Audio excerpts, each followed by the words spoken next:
Amis des sonnettes connectées, bonjour. Bon, comme je vous l'ai déjà expliqué dans d'autres vidéos, je continue la modernisation de tout mon système vidéo chez moi. Et dans les choses que j'avais décidé d'acheter chez Reolink, il y avait cette sonnette connectée. Alors, en fait, je l'avais commandé déjà il y a assez longtemps, mais ils étaient en rupture de stock et je viens quasiment de la recevoir. Alors, voilà, j'ai décidé aussi de vous la présenter, on va pouvoir la découvrir. Donc, dans la boîte, on retrouve toujours pareil, cette petite pochette ici Reolink, qui contient différents manuels, toujours en différentes langues, et y compris en français, donc ça c'est assez intéressant. Toujours la bonne idée d'avoir le gabarit de perçage là pour pouvoir la fixer, enfin voilà. Honnêtement, là, il y a tout ce qu'il faut au niveau de la documentation. Et à l'intérieur, donc, on va retrouver deux choses. La sonnette en elle-même, que l'on peut voir ici, et qu'on va regarder plus en détail. Et ce qu'ils appellent le shim. En gros, c'est, on va dire, la sonnette à l'intérieur de la maison que vous pouvez mettre pour que ça sonne. Je veux dire, quand il y a un visiteur, on va y revenir. Ensuite, il y a différents accessoires de montage. Donc, éventuellement, une alimentation. Bon là, honnêtement, je l'avais déjà ouvert, donc c'est pour ça que c'est pas exactement emballé comme du neuf, mais enfin bon. Donc, c'est une alimentation 24 volts continue, mais on va voir qu'il y a différents modes d'alimentation de la sonnette. Et là, tout un paquet d'accessoires. Déjà, il y a la platine de montage, sachant qu'il y a éventuellement une cale optionnelle qui permet de la monter en biais. Si on veut par exemple la mettre sur le côté, de façon à ce qu'un visiteur puisse être vu correctement. Il y a toujours ce petit câble RJ45 là, qui va permettre éventuellement de la programmer la première fois. Et là, pareil, il y a plein, on va avoir d'options d'alimentation. Donc il y a plein de sortes de câbles. Voilà, il y a vraiment de quoi faire. Il y a cette rallonge aussi si l'alimentation est assez loin. Et toujours pareil, des petites vis pour le monter. Et là encore, voilà, d'autres sortes de systèmes d'alimentation. Donc c'est relativement complet, normalement vous avez tout pour pouvoir l'installer. Alors regardons la sonnette d'un petit peu plus près. Donc ça se présente par ce boîtier qui est ma foi relativement lourd. Donc là on voit qu'il y a une protection. Donc il y a un objectif ici avec éventuellement éclairage, lumière normale ou infrarouge. Là, on a le bouton de mise en route qui éventuellement s'allume la nuit. Et derrière, on a différentes choses. On a la possibilité ici de pouvoir mettre une carte micro SD, ce que j'ai fait. Donc ça va permettre, comme sur les autres caméras, d'enregistrer ce qui se passe. Alors, soit ça enregistre en continu, soit ça enregistre sur différents événements. Donc ça peut être la détection de personnes, le fait d'appuyer sur la sonnette. Et à ce moment-là, ça peut soit prendre une photo, soit prendre un film. Ici, il y a l'alimentation, sur lequel je vais revenir. Et là, on peut voir une prise RJ45, sachant que ce modèle peut soit s'alimenter en Power over Ethernet et être branché via une RJ45, voire être alimenté normalement et aussi être connecté via un câble Ethernet. Ou alors, bien sûr, elle fonctionne en Wi-Fi. Ce qui, bien sûr, l'intérêt, c'est qu'on n'est pas obligé de repasser un câble. Alors, au niveau de l'alimentation, justement, ils ont fait un petit peu quelque chose qui va permettre assez facilement de la monter à la place d'une sonnette. Et en fait, elle s'alimente, on va dire, quasiment de 12 à 24 volts, en continu ou en alternatif, et il suffit de venir se brancher, là, sur ces deux cosses, là, enfin, avec ces deux vis. C'est pour ça qu'on peut voir que les différents adaptateurs, c'est des petites cosses, là, qui se glissent à l'intérieur. Alors, pourquoi c'est intéressant? Parce que si vous avez déjà une sonnette, généralement, les sonnettes s'alimentent en 12 à 24 volts alternatifs, et en gros, le bouton de la sonnette est en série avec la sonnette et l'alimentation. Donc là, il suffit de remplacer le bouton de la sonnette, de brancher ça à la place, et éventuellement de simplement court-circuiter la sonnette, là où elle est, et hop, je veux dire, voilà, vous avez une alimentation compatible, vous n'êtes pas obligé de repasser un câble ou un truc comme ça. Pour la monter, il y a un système bien sûr anti-vandalisme. Ça se clip sur un socle qu'on peut fixer, sachant qu'il y a moyen de déclipser là grâce à un petit système là qu'il faut appuyer. Donc voilà pour ça. Alors bien sûr il y a ce qu'ils appellent donc la sonnette. Alors ce qu'il faut comprendre, c'est qu'à la base, ça marche pas par le Wi-Fi ni rien d'autre. Je veux dire, à la base, c'est une sonnette sans fil, on va dire, avec une liaison entre la sonnette et ce qu'ils appellent le shim, donc, qui se fait par 433 MHz, je crois, un truc assez classique. Donc, il y a une possibilité d'appairer les deux, sachant que quand on les achète, elles sont déjà appairées, donc il n'y a pas de manipulation à faire.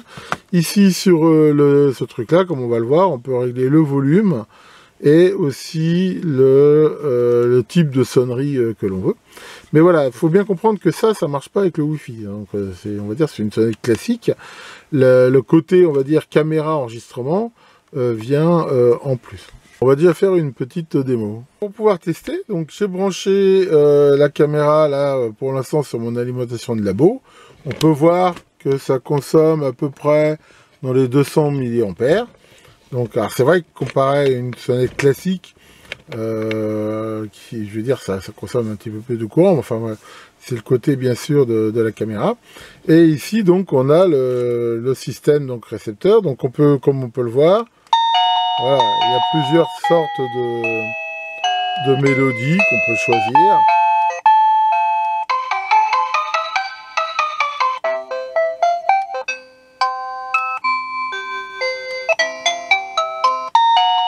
Voilà. Bon, moi je préfère à la limite celle-là, elle est classique. On peut choisir plusieurs niveaux de volume. Il y a 5 niveaux de volume, sachant qu'il y a un niveau où c'est juste lumineux. Il n'y a pas de don. Et le dernier bouton à cet endroit-là sert à éventuellement faire un appairage avec une autre caméra. Alors pour info, je me suis renseigné si on pouvait acheter d'autres shims, c'est-à-dire que avoir ça dans plusieurs pièces. Donc pour l'instant, ils peuvent pas les vendre à part, mais ils envisagent de le faire. Et ils m'ont dit dans un proche avenir. Mais pour l'instant, donc voilà, il y en a qu'un. Mais normalement, on pourrait en acheter d'autres. Sachant que je vais peut-être, justement, c'est un projet que j'ai, peut-être, si regarder, d'analyser je veux dire, le signal et de pouvoir justement le récupérer. Donc là, bien sûr, quand on sonne, ici, voilà, ben, voilà, on voit que ça sonne. Et que on entend aussi le feedback dans la caméra, sachant que au niveau de la caméra, il est possible à ce moment-là de voir le visiteur et éventuellement de discuter avec lui. On va voir qu'il est possible aussi d'avoir un email qui est envoyé, soit avec un simple texte, soit avec la photo, soit avec un film d'une certaine durée. Après, ça marche un petit, on va le voir un peu comme les caméras. On va regarder ça justement sur le PC. Bien, alors au niveau de l'installation avec le logiciel et tout ça, je veux dire, je ne vais pas vous refaire la même présentation que je vous ai déjà fait sur les autres vidéos Reolink, dans la mesure où ça fonctionne exactement pareil. Je vais plus quand même vous montrer un petit peu, je veux dire, les particularités de réglage. Donc on va retrouver là donc les paramètres de cette caméra, où on va retrouver, on va dire, à peu près les mêmes choses que pour les autres caméras, masque de confidentialité, anti-scintillement et ainsi de suite. Hein. Ici, pareil, on peut régler les flux, hein, sachant que voilà, il y en a un petit peu deux sortes. Il y en a un qui est le net, qui est celui qui est le plus volumineux, mais qui donnera la meilleure qualité, et un flux plus rapide, mais bien sûr moins gourmand, je veux dire, en bande passante.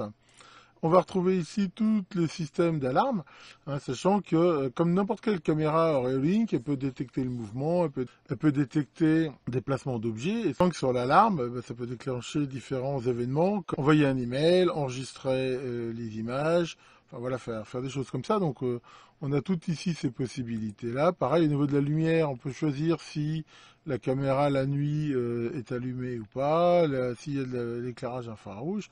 On veut dire, tout ça, je veux dire, ça reste je veux dire, assez commun. Au niveau de l'audio, là, il y a quelques points un petit peu différents. Alors, comme sur les autres caméras munies d'un micro, on peut choisir si on enregistre ou pas le son dans les vidéos. Donc là, c'est le cas. Là, ce qu'ils appellent le shim, mais ici, ce n'est que de la doc. Hein, je veux dire, voilà, ils expliquent, voilà, si on clique dessus, voilà comment on peut faire, mais je veux dire, encore une fois, la liaison avec la partie sonnerie se fait pas du tout par IP. Et là, il y a des messages vocaux. Alors là, l'idée c'est quoi? C'est que on peut enregistrer un certain nombre de messages vocaux, sachant qu'il y en a 3 préenregistrés en anglais de base, mais on peut en rajouter. Alors quelque chose que j'ai découvert et que j'ai mis du temps à trouver, on ne peut les enregistrer que sur l'appli, je veux dire téléphone, Android ou peut-être iOS, hein, j'ai pas testé sur iOS. Là par contre on peut les voir, mais on ne peut pas les faire. Alors là, pareil, on peut faire une configuration qui dit quand quelqu'un sonne à la porte, au bout d'un certain temps, 2, 5, 10, 15, 20 secondes, bah, on peut jouer un des messages préenregistrés. Alors, si, on va dire, personne ne consulte la caméra, hein, c'est-à-dire qu'elle n'est pas connectée ni à l'application PC, ni à l'application online, d'avoir un message qui se déroule automatiquement après un délai si quelqu'un sonne. Donc voilà, par exemple, là je sonne. Et comme personne ne consulte la caméra... Maurice est actuellement absent et revient bientôt. Veuillez patienter ou enregistrer un message. Voilà, alors là, bien sûr, dans la mesure où je dis enregistrer un message, c'est que comme j'ai réglé le système pour qu'en cas d'appui, ça enregistre une vidéo pendant un certain temps, bah, je pourrais avoir le message. Alors bien sûr, c'est pas automatique, hein, il faut le paramétrer pour ça. Voilà, sinon pour le reste, bah, après c'est tout pareil, hein, je veux dire, voilà, on peut choisir donc si on veut donc recevoir un email par exemple, voilà, et donc on peut le recevoir minuterie, bah, c'est à intervalles réguliers, ou alors que sur alarme, et là on choisit quel type d'alarme on veut. Là par exemple moi j'ai mis visiteur, c'est-à-dire qu'à chaque fois que quelqu'un sonne à la porte, ça va m'envoyer donc un email avec éventuellement donc la photo ou le film, et ainsi de suite. Enfin voilà, on retrouve sinon après les mêmes choses que ça. Et donc là, quand on voit ici l'image, donc bah, on peut zoomer, hein, ça change pas. On peut prendre une photo et l'enregistrer sur l'ordinateur, prendre un film. On peut éventuellement déclencher une alarme. Voilà. Donc ça peut peut-être faire peur éventuellement à un visiteur. On peut ici enregistrer timelapse. Donc ça, c'est une possibilité d'enregistrer par exemple une image toutes les 10 secondes. Bon, ici, ça n'a pas vraiment d'intérêt pour une sonnette. Alors c'est ici qu'on peut faire justement des réponses rapides. Par exemple, là, écoutez. Maurice est actuellement absent et revient bientôt. Veuillez patienter ou enregistrer un message. Donc voilà, ça, on peut faire ça. On peut... Voilà, là vous avez ces messages-là. On peut pas les effacer, les messages anglais, mais donc là j'en ai rajouté qu'un, là Maurice, mais on peut en rajouter jusqu'à 15, je crois, ici. Donc ça, alors ça peut éventuellement être intéressant quand même, parce que voilà, imaginons, je sais pas, une personne seule, une femme seule, elle peut faire enregistrer par une voix très virile que elle reçoit personne, un truc comme ça peut éventuellement être dissuasif. Ici, mais bon, après, de toute façon, indépendamment de ça, on peut bien sûr parler. Voilà, à ce moment-là, si quelqu'un sonne, je peux dire bonjour, qu'est-ce que vous voulez, voilà, et ainsi de suite. Sachant que bien sûr, là, je l'ai pas mis pour éviter du larcène, mais voilà, on peut écouter la réponse. Donc c'est grâce à cela que, aussi bien sur l'appli téléphonique que sur PC, si quelqu'un sonne, vous pouvez discuter avec. Alors par contre, un truc que je trouve vraiment dommage, je leur ai signalé, ils m'ont dit que peut-être ils allaient le faire dans une autre version, mais pour l'instant c'est pas fait, c'est que, je veux dire, à part le fameux CHIM, là, on peut pas être prévenu. C'est-à-dire que si quelqu'un sonne, là, dans l'appli, je peux pas lui dire, bah, fais-moi une sonnerie, un son, quelque chose, ce qui serait quand même bien. Ce qui fait que, bah, soit on entend le fameux CHIM dans la pièce où on est, mais si on ne l'entend pas, c'est pas évident. Alors, c'est vrai qu'on reçoit un email, éventuellement une notification push, mais alors l'email, il peut quand même mettre un certain temps à arriver, à mon avis. Le temps qu'on reçoive l'email, qu'on se connecte et tout, le visiteur, il est parti, quoi. Donc là, je trouve que c'est un truc qui manque un petit peu. Enfin voilà, c'est pour ça que pour l'instant, il faut considérer ce truc-là plutôt comme une sonnette, je veux dire, classique sans fil, qui en plus permet d'enregistrer et de dialoguer éventuellement. Voilà, le côté, je veux dire, d'être prévenu quand il y a quelqu'un, je veux dire, temps réel, je pense qu'il y a encore des petits progrès à faire à ce niveau-là. Donc voilà pour la présentation de cette sonnette vidéo Wi-Fi. Donc, je dois dire que d'habitude, je suis plutôt content des produits Reolink. Celui-là, je suis un petit peu plus mitigé. Bon, la qualité est bonne et tout ça, mais ce que je veux dire, j'ai un peu l'impression qu'en gros, ils ont pris une sonnette sans fil, je veux dire, classique. Ils ont mis dessus leur caméra un petit peu standard et ils ont essayé de greffer un petit peu ça par-dessus. Enfin, je veux dire, voilà. Pour moi, c'est pas quand même complètement au point. Alors, peut-être qu'ils vont un petit peu améliorer la chose, mais pour moi, vraiment, le truc que je trouve le plus dommage, c'est ça, c'est que quand quelqu'un sonne, moi, si j'ai l'application PC bootée, je m'attendrais à recevoir un message, voire même, c'est éventuellement sur mon téléphone et tout ça, à condition peut-être là d'être connecté à leur serveur. Enfin, du moins, sans parler déjà à l'extérieur, le fait que quand je suis chez moi, j'ai pas comme ça cette alerte, à part que par la sonnerie, mais que j'entendrai pas forcément dans toutes les pièces. Voilà, c'est pas encore tout à fait ça. Mais enfin bon, espérons quand même que ça va s'améliorer. Mais bon, de toute façon, moi j'avais déjà pour l'instant une sonnette sans fil, donc de toute façon ça peut être qu'un plus. Voilà, je lui mets quand même une note un peu plus basse. Et c'est pareil, un truc tout bête, par exemple, ils n'ont pas prévu un porte-étiquette, par exemple, pour mettre le nom.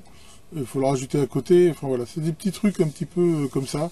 Ce qui fait que ma note, elle est, allez, je vais dire 14-15, en espérant qu'il s'améliore un petit peu. Par contre, sinon, je reste quand même content des produits Reolink. D'ailleurs, bon, je vous la montrerai sans doute pas, parce qu'il n'y a rien de nouveau, mais j'ai encore commandé une autre caméra, parce que l'intérêt quand même, par contre, d'avoir un peu tout en Reolink, c'est que voilà, on a un système qui est commun, la même application, on n'est pas obligé de jongler avec d'autres trucs et tout. Et globalement, c'est quand même bien foutu, hein, je veux dire, leur système. Hein. Voilà, il n'y a que ce côté, on va dire, un petit peu sonnette, qui peut peut-être être amélioré. Voilà, je partage ça avec vous, hein, comme d'hab, hein, je mettrai un lien dans le commentaire de la vidéo si ça vous intéresse, sachant que je vous renvoie aussi sur ma vidéo que j'ai fait en règle générale sur ces caméras, hein, savoir un petit peu voilà, au niveau de la sécurité, ce qu'on gagne et ce qu'on risque pour pouvoir la consulter à distance. Parce qu'à la base, hein, comme j'ai dit, hein, cette sonnette-là, c'est une caméra, d'ailleurs, à la limite, je veux dire, si on enlève le côté sonnette, on peut l'utiliser comme toutes les autres caméras, ça peut filmer en permanence, même s'il y a personne qui sonne, et ainsi de suite. Hein. C'est vraiment une caméra, hein, c'est une caméra, une sonnette, avec quelques fonctions intermédiaires. Bon, à part ça, ça caille dans le labo, hein, comme tous les ans. Ce que si, par contre, ce qui est sûr, c'est qu'avec le prix de l'électricité, même si je chauffe pas beaucoup, ça va sans doute exploser un petit peu. Je suis en train de réfléchir, là, à voir si je peux pas vraiment améliorer l'isolation, mais bon. J'ai déjà fait pas mal de trucs, c'est pas forcément gagné. Tiens, Maurice, ça va mon pote, qu'est-ce qui t'arrive? T'as un problème d'audition, c'est quoi ton problème? Quand t'as fait l'amour, après t'entends des sifflements. Alors, tu voudrais quoi, des applaudissements peut-être? Bien, allez, que Mathieu, le grand amateur vidéo, assure votre sécurité, et à très bientôt pour de nouvelles vidéos.